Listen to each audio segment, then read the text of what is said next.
what you're thinking. It seems like there's a lot of things going on here, and that for some reason I must hate myself more than the average human for going back to the Black Gulch. And, well, you're partially right. I mostly did this not for funsies, but for farming purposes. And because there is an item I very much needed that happens to be at the bottom here. It's a little bit of a bonus area, but I do recommend going through and doing this. And if you're particularly strong and willful, using a bonfire aesthetic to farm this area to make a certain encounter a lot easier the first time through with less work to do after. Now, once you miraculously make it down here without any fall damage, you'll want to be careful. Like a bunch. Why did I pause here? What, was I pulling a Plague of Gripes just staring at a pile of rocks and then contemplating their value? I don't think I was. This game isn't worth a plague-like examination of it. We see these boys, these raggy boys, who are big and scary and cumbersome. These are giants. Giants who, for some reason, fell all the way down here and just landed in. Now, you might notice that I have all those poison arrows that I bought from Gavlon. That's right. And I do specifically to work on farming these lads here.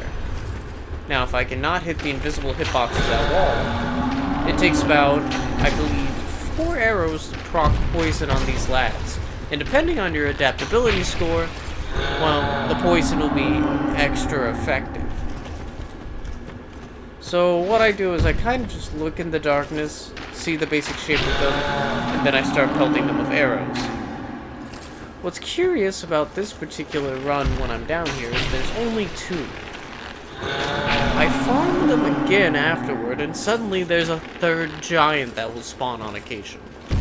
Not sure what that guy's deal is, but I never ran into him at all during the making of this particular footage here. But yes, at this point I'm not all that prepared to fight them yet, and that's why I'm extra cowarding things out right here. That and the general, I just want to get the item these gentlemen carry on them, and to go. And what they happen to keep with them is a giant's soul. Now, just to prep ahead, because I know he exists, there is the king of Dranlaic. His hollow body is kept in an undead crypt. And the only way to fight him without breaking every weapon and every bone in your body up against him and still losing is to collect 5 giant souls. Once you've collected 5 souls of giants, then you could actually do average damage to him. Otherwise, he has a damage multiplier of resistance equal to the amount of souls you do not have. So if you try to fight him vanilla, he has 5 times the damage resistance he would have otherwise. AKA, you are just trying to stab him with a toothpick that you already broke, and he's wearing full plate armor. That's how I feel too. See, and like that, there's a forgotten key and soul of a giant. Now, I forget what the forgotten key goes to, so I'll have to read that item description when I pop DS2 in a little bit later. And there I go, just thinking into the void, just staring, wondering, contemplating. What do I do from here? Why just spill the beans? How did they get that green poison jizz on the top there? Oh God, the mysteries of life. I truly wonder what they may be. Ooh, this pause is a lot longer than I thought it was. Oh, hey, I came back from having a stroke. Oh, good. I always like in Dark Souls games, you can always tell when someone's no longer AFK because they kind of go, huh? What's up with that? Hello? Hello? Huh? Bunga bunga? I think this episode has the most times I use those flame butterflies, too. Now, what's quirky about this whole thing is that there's this mechanism right here. It's another one of those funny, weird Iron Maiden lifts. And as you take it up, next thing you know, you're at the top of the gulch again, and ready to farm. And the reason I like that is because aside from the weird hand doohickeys that I was having a terrible time fighting earlier, as soon as you take out all those statues, it's the same as the boss run to the Black Gulch, where you just want to get all of them out of the way, and you'll be OBKB. God. So yeah, aside from probably 5 to 10 minutes of setup of that, yeah, farming here is not so bad as long as you have the right equipment for it. So, I recommend doing that if you need some souls, because each of those giants, when you kill them, will net you about 4,800 souls with one covetous servant ring plus one on. If you wear the Jester's pants and maybe the robes of Tetchy Grin, that might be a bit more. But I did not do that. Moving on, we're going to go ahead and catch back up to my progress in the Earthen Peak.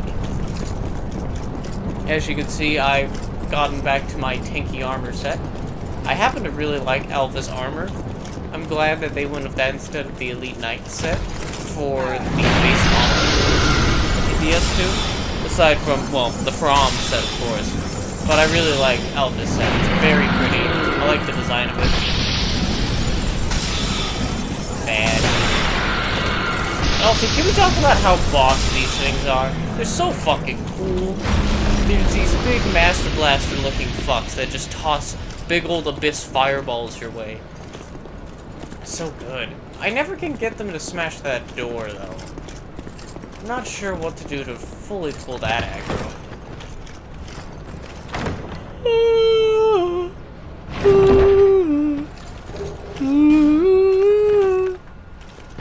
And I have to say, I'm looking at the guide right now again, as I am wont to do.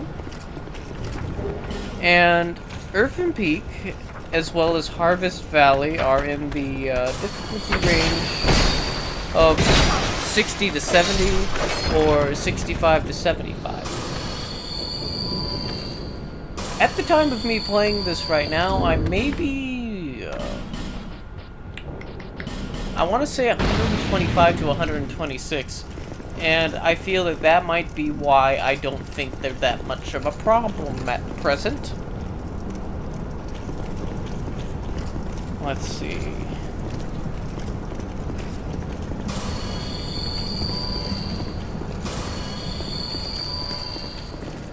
Yep, just to do some light reading on what the Harvest Valley pertains to. It'll mostly be touching on the irony of Dark Souls 2. The descriptor reads as, the name Harvest Valley might make you think of large fields of nice, healthy grains, but nothing could be farther from the truth. There are huge spreads of poison stretching out over a large windmill. The workers here seem to be harvesting ores. Do they still serve the old Iron King? Or is there a new master? Or maybe they're just habitual hollows and they've been given an arbitrary task for a setting that's not fully developed. Also, for some reason, they've got Doom enemies that are cool as fuck, roaming about. Oop. Oopsie doodles. Anyhow, I do appreciate that Dark Souls 3 is the special kind of asshole that it goes ahead and the DLC that pulls a level from a previous game has to be the level that's poison in a game of not one, not two. Actually, hold on. Let's see. Barren wood, swamps.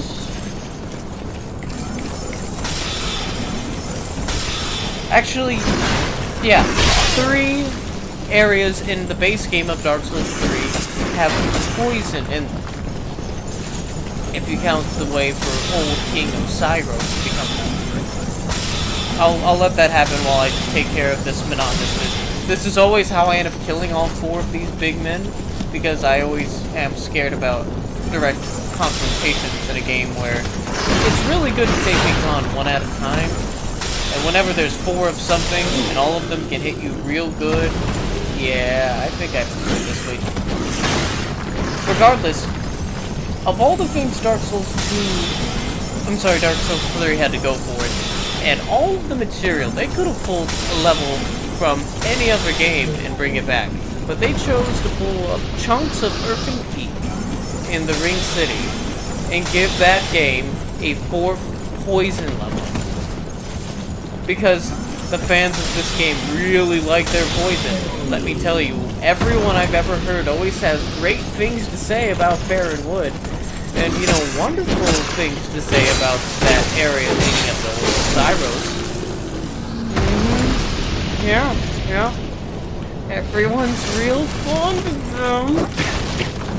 them. Coughing from my rage.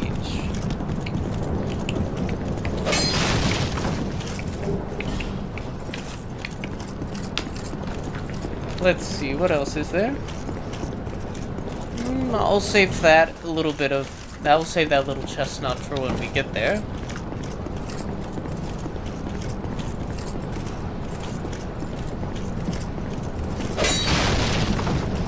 Oh good, they gave descriptions on why there are skeletons here. yeah, that's what needed a description.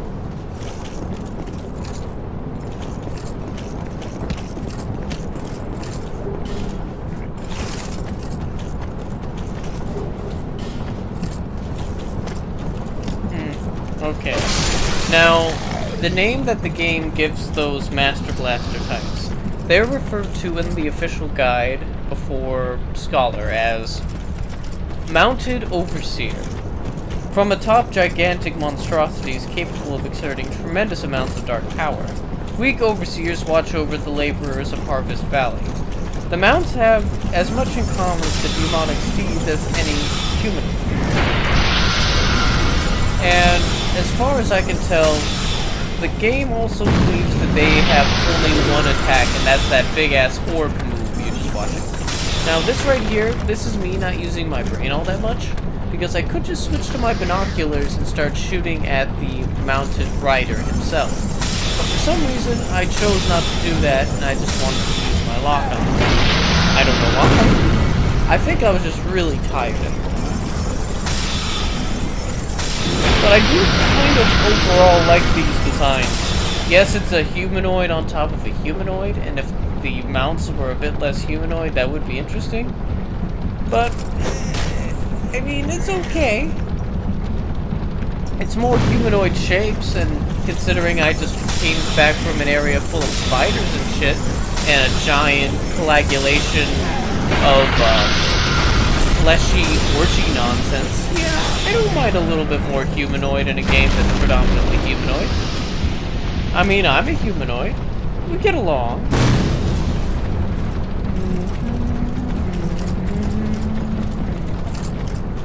Now, look at these fellows. These are the dumbest motherfuckers in this game.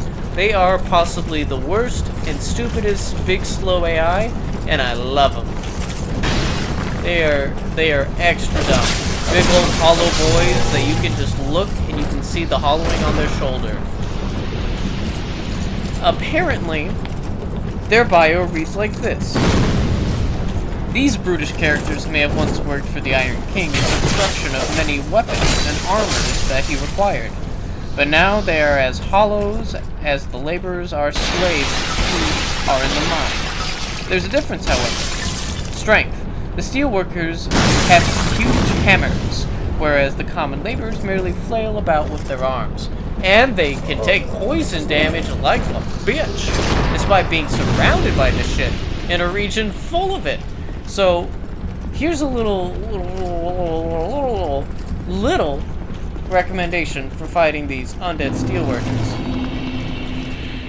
1, take down the mannequins first. They're actually more of a threat. Bit more interesting of a fight, too. The mannequins and the sorceresses that we'll be fighting in here. They are much more of a problem. Big slow boys in a Dark Souls game are just dodge, slam, slam. Or in this case, puzzle, slam, slam. Honestly, the environment they're standing in kills them better than you ever could. And while I'm sure you could kill them the real good, it does help if they just outgoingly just run into danger themselves. Not so bad. Oh, look at that evasion. Yeah, she's got real good natural dodge. Pew! Pew! Now, I do need to go back into this area because I do eventually reduce the amount of poison in this region. But, just to let you know, I don't remember if I cut the footage proper, but every time you go in this water, you will die. So first thing I did is I just drew aggro on him, and I let him do his thing. Then I ran all the way over here. Just because he's gonna hit some pots. Now my favorite is he hits that pot to get down, and that poisons his friend who aggroes too. And he's just killing himself at this point. Look, he never even made it down. The other guy's just standing there, dumbfounded, wondering why that random guy just cursed his life to end so soon. It's kind of horrific, really. I was very pleased. I was like, that saved my trouble in this region. And now here it comes. It didn't need to be here. It did not need to be here at all. But it is in an area that you could easily walk past because it's pretty forgettable. There is the Shrine of Sunlight from Dark Souls 1. Now broken to bits. With little bits of Gwen and the Dragon Slayer spear just tucked in. As soon as you go ahead and embrace that, you join the Sun Covenant, become part of the co-op chapter, and you get one of the best gestures in the game. See, look, the Elvenite's all over the gestures. I like that. It's good armor set for this. See, look. Praise, praise, praise the sun. Praise the sun. Yeah. Praise and brand. Now, as you can see, I have hollowed and my armor has changed. This is because I have been killing myself trying to get to an area I need to jump to. And so I went back here, and we did the same thing we did before. We take out the bad lady, so she stops doing the bad thing. After all, that's what we need to do. Now, a little bit about the mannequins, as we'll run into quite a few of those on our way. Their description reads, "These advanced puppets were given life by the baneful queen, and she uses them to lure unsuspecting fools into her traps. Once upon a time, the mannequins had heads, but the queen ripped off their faces in a fit of rage. Watch yourself, or yours will be next." Now, the reason I was tripped up this time, it wasn't just me, like, fucking up and misspeaking. There's actually a typo in the manual where it says, "but he queen," and I lost myself there. And the strategy's real straightforward. Ranged fighters take them fast, block them, and they die easy. Yep, we have discovered this. Put your shield up on anything that's fast in a Dark Souls game, and probably they'll just rebound off and not know what to do. So have a high stability shield and you'll be fine. Whew.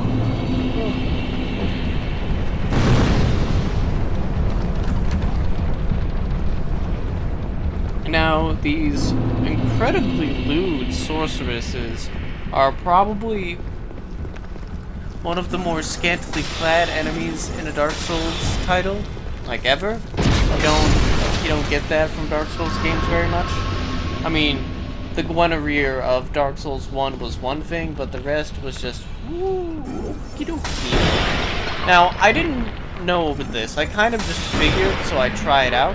But you can shoot those hollows down, and they just come down and they go, oh yeah, much life. I don't even know if they would actually aggro if I hit them. But I do know that this one right here, who's over the big hole, he's got it the worst, because he just goes from being in a weird, like, poisonous cup to, just going. And he's gone. Now, what's interesting is, I've noticed in this manual, they do cite the region of origin for these desert sorceresses. The desert sorceress of Ugo project a very seductive image, and they use their look to deceive others. In reality, even many who've realized this is a trap fall prey to the sorceress's wiles. Perhaps they are part of Mithra's scheme to lure out more victims into her web. Now, this implies a few things. One, that the image that we're seeing isn't actually what they look like. And two, that they're somehow in cahoots with the boss of this region. Which, okay, so they're being held captive by, Mithra? Mitha. Sorry, it's Mitha, not Mithra. It's not a god from Conan the Barbarian. By Mithra. But they're overall kind of lame and cheap and awful. They can cast 2 spells in particular. Okay, 3 spells. They've got that volley of fire that we've seen before. They have a slow-moving explosive projectile. And then she has a flame wave at melee range. Basically, if you go in melee range of those things, they will one-shot you. I don't recommend it. I don't think that's a good idea. Outrange her is actually the only and best way I can explain and suggest. Sure, you can melee them, but being that close to something that can point-blank you with a shotgun blast in a fantasy game, not ideal in the slightest. I forget, how good is this jump? Did I do it? Hey, I did it. Very good. But also it implies that these sorceresses come from Ugo, which is the region that Ben-Hurt is from. And now, what bothers me is there's no continuity in their character designs at all. Ben-Hurt, he's a big Scottish Viking looking fuck. And he very much looks like a big Irish looking, like, I'm sorry, Scottish looking Viking fuck. He's got that Norman style helm. He's got big, heavy, like fur-trimmed accents to his heavy armor. He's using a greatsword that happens to be like a discount popsicle stick version of the Moonlight greatsword. And then you've got these very belly dancer looking casters. Oh. I'm gonna lay off that for a minute to talk about this covetous demon. You see this? This was just me trying to be funny and seeing if I could poison him. But I couldn't. Now, yeah, that's how much damage Ricard's Rapier plus 10 with a little bit of magic buff does to him. This boss is a fucking joke. The only reason I haven't killed him now is because I was slow. And I wasn't careful, but you can see that trade is more than just. That's pretty acceptable. Because look at this fat fuck. Look how disappointing this man is. Just a big old blubbery mess. If I wasn't locked on, I'd probably be killing him much faster. But yep, I kind of just spammed Ricard's R2, and the problem solves itself. Yeah, Dark Souls is a difficult series.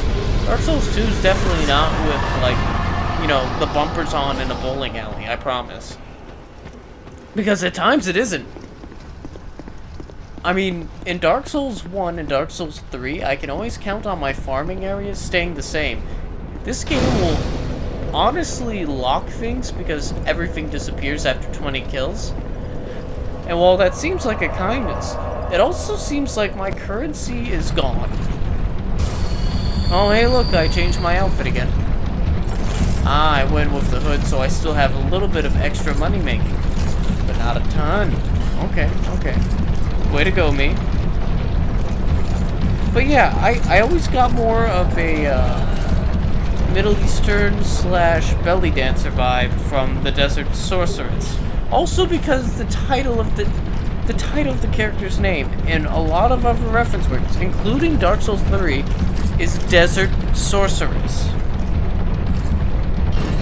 I don't know about you, but I don't think Ben-Hur would be wearing such heavy, hardy, and warm-looking armor if he comes from a desert land. That doesn't make a lick of sense to me.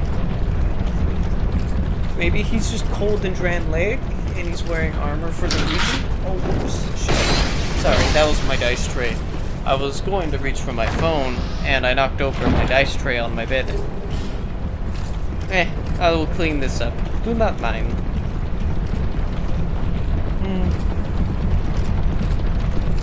Let's see.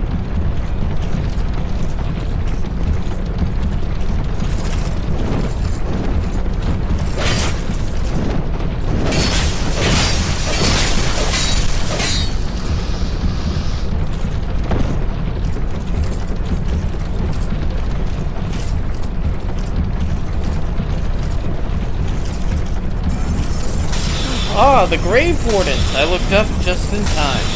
Okay. So these guys are kind of fun. And I don't know why they are here. Grave Wardens are charged with watching over the undead crypt. They are soaked and permeated with the power of darkness, and they can use that power to fulfill their duty as guardians of the crypt. Be you Brave Mind, Heart, Brave Knight, Brave Slave. Those who disturb the crypt will be hunted down. Only, why are these wardens so far from the crypt that they are sworn to protect?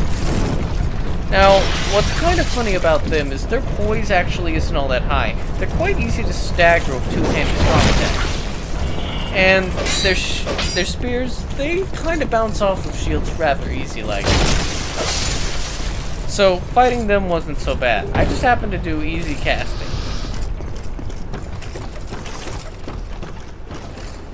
Also, apparently they can use Estus, so it's implied that they're somewhat undead themselves.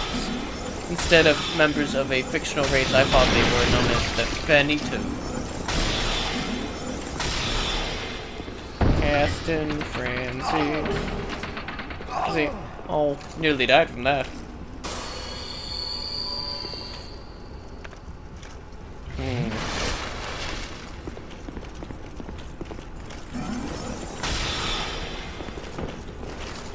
Just gonna zip zaps up, get them all done.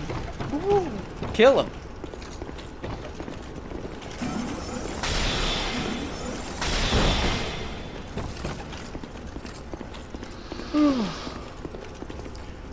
Now, at the time of this recording, the announcement trailer for MK Aftermath just came out, and I had to wear my brown pants for the rest of the day. I'm excited. I'm really excited. I'm probably going to do a playthrough or watch of the story mode for MK11, just to prep for doing the same thing with Aftermath, because I really wanna see it. It's gonna be good.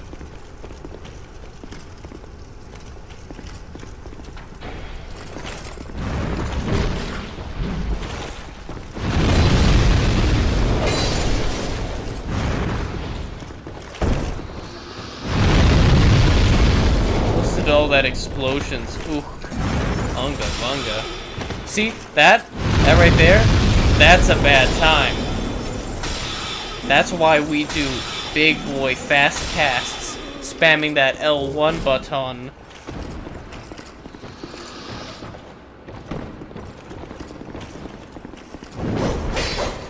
Oh. Caffeine, give me strength.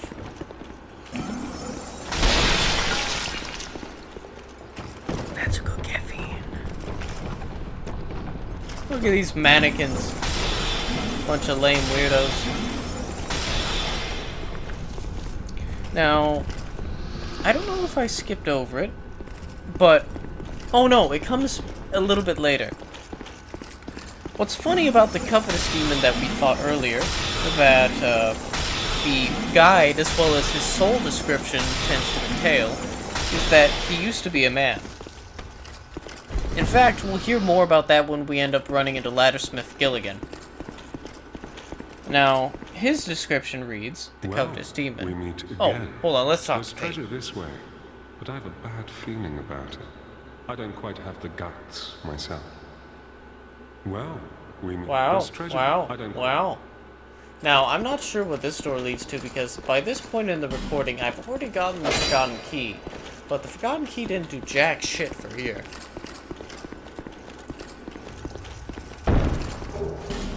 Now, let's go ahead and do some reading about the Covetous Demon. But also, do notice as we go through this area to come that I stumble upon some illusory walls that you'll want to pay attention to.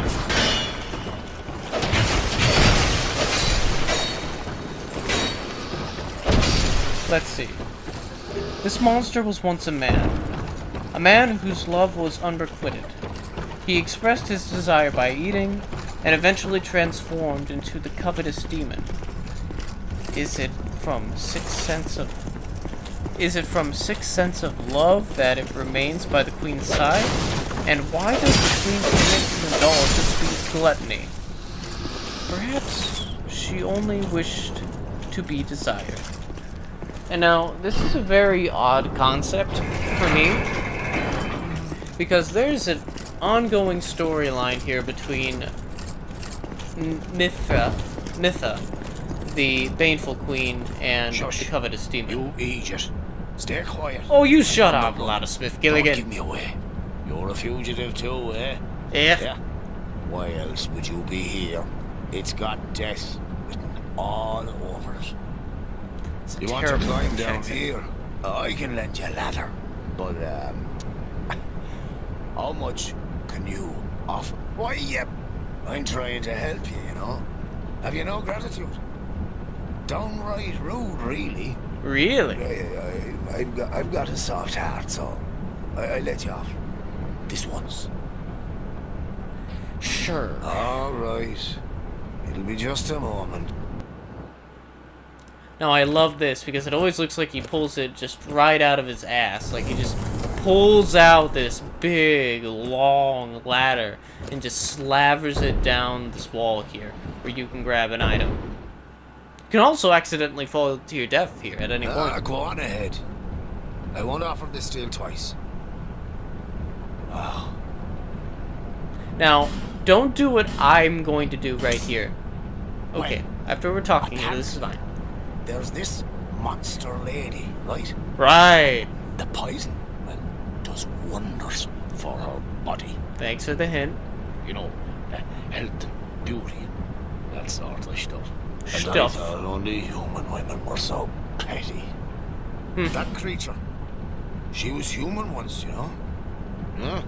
In fact, she was wed to the prince of that nearby castle. But her husband, he had feelings for another. The princess was desperate, sought eternal beauty, hoping that it would restore the prince's affection. You see what I mean? Yeah. Oh. Before long, the princess's ire transformed her into a monster. Now, listen here. When do you think this all happened? Long ago, when this very land was called something else. We say Drangleic now, but countless kingdoms have risen and fallen on this very... And this won't be the last. Oh no. That damned hag just can't let her own flame go. She's going to get us all burnt. And that's the God idea this game has almighty. for a hint. I'm not going to die in this dump. God, I'm... So, what I do here on accident is I buy, I see the Thief set that Patches normally wears, and I buy it. But I also bought, like, 19 pairs of pants on accident. Watch, I'm about to do it. Yeah, oh no, I bought 11 pairs of pants. I'm not going to wear 11 pairs of pants. That's not how you raise your AC. That was just fucking foolishness, and so I had to go to Gavelon to undo that. No, mate. Now, what you do want to do, though, just for later, and I'll probably do this off-screen, is when you meet Laddersmith Gilligan again, he'll also make a ladder for you in Majula to go down and hit the Graves of Forgotten Saints, the area with the Royal Rat Authority. You want to go ahead and meet up with him again. Get all that sorted out. And you want to buy the miniature ladder, because you'll use that as a quest item in the future, and it will save you a lot of hassle. It will. I recommend doing it. Because the alternative is somehow convincing an NPC that you killed another NPC because he has a list of people he wants killed. And Gilligan's right up there on the list. But we're not going to do that, because no.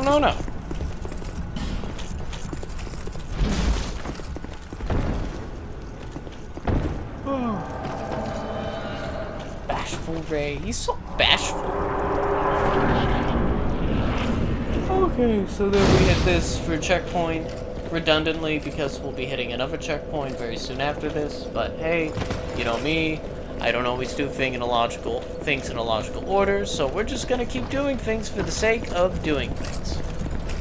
Now, by this point, I've also already torched the windmill, and that's the real easy way to transform this area to be less shitty, is you torch the windmill, and the production of poisons in the area apparently go down for some reason.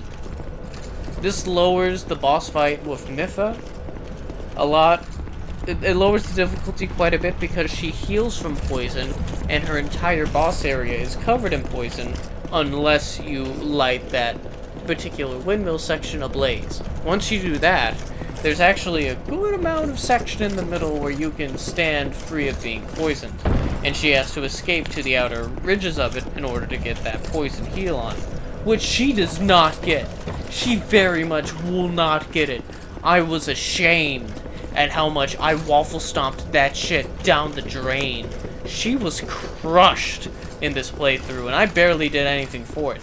I contributed, yes, but one NPC just fucking carried me, and they carried me all the way to the end zone. That was a real quarterback right there, and it blew me away how strong that one was. Now, Shadow the Edge Boy can be taken care of rather easily. This one, that's the real problem. So I let my companions take care of the Berserk Ninja Man, while I just slowly strifed and took care of Hester. Because she's a problem. I'm surprised that there's no splash damage to that fire also, but I'm gonna count that in my graces. One nice thing about her too is usually, aside from her incredibly sexual fashions, she tends to go ahead and drop a lot of dragon charms, which will help me in the DLC later. So the first illusory wall I found was here, and it'll give you a chest, which will give you an item, which will be a petrified something to give you an item later, and there's another one right here. And you'll like this one, because for some fucked up reason behind illusory wall, they gave you a bonfire. Now, I'm not playing with an internet connection, I just happen to remember stumbling upon it. So there was no signage to remember where that was. That was just me kind of figuring, because I knew. If someone else is playing offline, the odds of them knowing, unless they're reading a guide the entire time, drop significantly. So, if you're watching this, and you're playing Dark Souls 2, and you're wondering, geez, couldn't I just get a breather? What happens if I run into a mimic or some shit? Well, go get that bonfire, dummy. Get that out of the way. Treat yourself. And now, I can see this in the footage. I didn't think about it that much, but I should have. You can clearly see on that chest that there is a chain on the side of it that's uncoiled. So immediately I am fucked. I am scared, and I think that I've lost progress. Turns out, I'm just beefy enough to survive that mimic. And I've never seen them fall over like that before. That's really weird attack animations to me. It scares the shit out of me. But apparently they're weak to lightning and thrust, so I'm okay. Now I triggered this too just in case bad things happen in the future. Because this area, this little thing of water here, it cleanses you of any poison damage you might have from rolling into any of those objects. You notice that poison in this region stays on your body and it builds up over a longer period of time, assuming it can completely cover you. Or fill your meter all the way. That water there helps dissipate the problem. And I appreciate that. So here I am, cowarding out the wardens, because I don't want to deal with that shit. I want to know what deal Mytha had with the Grave Wardens and the Finito, because she clearly takes her physical appearance very seriously, but apparently it's so serious that she is willing to power herself with death and hire death guards who guard death to deathly guard her, and it's just a bunch of redundant, weird video gamey shit that doesn't really make sense. Now this guy, this Jester Thomas is one bad motherfucker. He will not fuck around. He is very powerful, and he is a pyromancer, and I did not think about fire damage against Mytha, but apparently she can't fucking handle it. And that's me fat rolling, because I really fucked up there. Look at that. Look at this man just casting. He's like, oh, you're drawing aggro? Great. Here, let me just do like 400 damage. Slam. Look at him. He's taking her to half health already. And, you know, I'm doing some licks, but I didn't take her to half that quickly. That fight was barely there. It was a joke, people. It was a fucking joke. But, and then look at him. He just fucking did a YOLO cast and just bombed out. What a man. What a man, what a man, what a man. Now, pay attention, folks. We went through 2 different areas, descending through... How did we get to the Earth Peak? Yeah, how did we get here? Let's look at the map. Where's my big old map of Rome?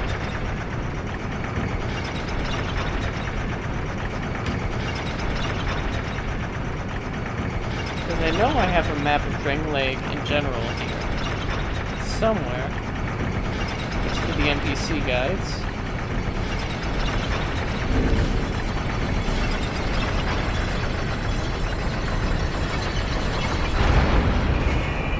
Lore index. So, let's see. We descended through the Door of Pharaohs, went through Brightstone Cove. Oh, that's right. And now we're in Lava World. This is as video game as fucking video game gets for Dark Souls. And it is out of nowhere. One elevator from Poison Town leads us to Lava Land. And fuck it, look where I am. Here we go, kids. This one's gonna be fun.